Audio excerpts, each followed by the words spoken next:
Noise was everywhere. To avoid it, Tina figured you had to die. When she and Harry lived in Manhattan, the nerve-scraping clangor of garbage trucks and delivery vans had served as early morning alarm clocks. Waking up to the din was jarring and souring for Tina, but useful for Harry because he slept like a drunk and had to be on the subway by 7. Here in L.A., nestled in the alleged luxe of Upper Bel Air, mornings were quiet.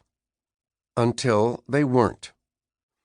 The house groaning and creaking randomly, scolding reminders that they'd traded New York bedrock for the traitorous sand of earthquake country. Of course, Harry barely noticed. The jolts to Tina's nervous system made her feel like shedding her skin. L.A. evenings were left coast mellow for him, crushingly still for her. She yearned for the rumble of a late-night bus, the drone of human voices rendered unintelligible at the 17th floor, the farting aggression of taxi horns. Anything to remind her that other people existed beyond the confines of her personal space.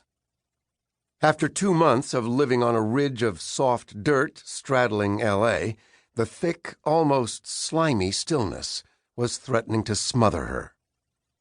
When the creaks and groans weren't freaking her out. Officially, neighbors existed. The place Harry's firm had leased for them, Mid-Century Delight, in reality a bland ranch house, was bordered by similar structures, but each was vacant due to traveling owners, a wire service editor currently working in Greece, a merry widow enjoying a round-the-world cruise. Tina knew those details because the rental agent had informed her how lucky she was to have peace and quiet. Quiet could only be peaceful if it wasn't polluted by loneliness and unpredictability. Evenings when Harry worked late proved unnerving. Even when he was home for dinner, there was bedtime to deal with, the dreaded moment when bedroom lamps were switched off and Harry was snoozing within seconds, leaving Tina flat on her back, wondering if tonight she'd finally be able to get some rest. It wasn't only the groans and creaks. There was the matter of the animals. If she didn't set her white noise machine loud enough, scurries and rustles from the vest pocket backyard dried her mouth, chilled her skin, and revved up her heart. If she set the machine whooshing too fiercely, she veered into migraine territory. Harry, sprawled across the mattress and sawing wood, remained oblivious to her stress. Tina figured he could snore through Armageddon. Mr. Mellow and high-strung babe.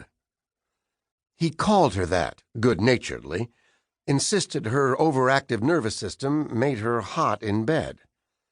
Tina had her doubts about that, but why argue? She knew she was high maintenance. It was all a matter of wiring.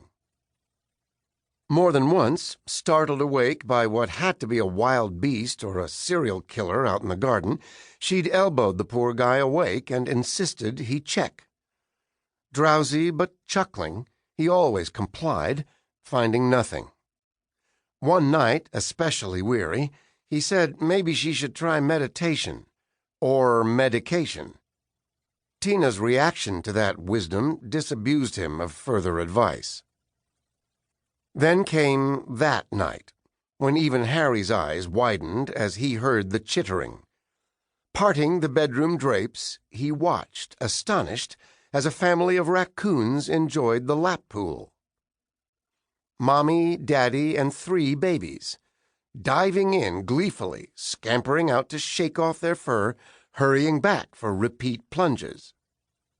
5 of them, polluting the water with rabies germs and God knew what. Harry had been fascinated by the spectacle. Grinning, he watched. Tina, repelled, had insisted he pound the glass until the intruders fled, which took a while. The raccoons, cheeky bastards, showed no fear, only sullen resentment. The following morning, Tina phoned animal control, and received a lecture about human invasion of habitat. Apparently, raccoons had inalienable rights, too. So, 4 nights later, when she heard sounds from the garden, she gritted her teeth and let Harry sleep through it. But after he left for work, she checked and found trampled vegetation and a pile of grape-sized pellets, a production she Internet identified as deer scat.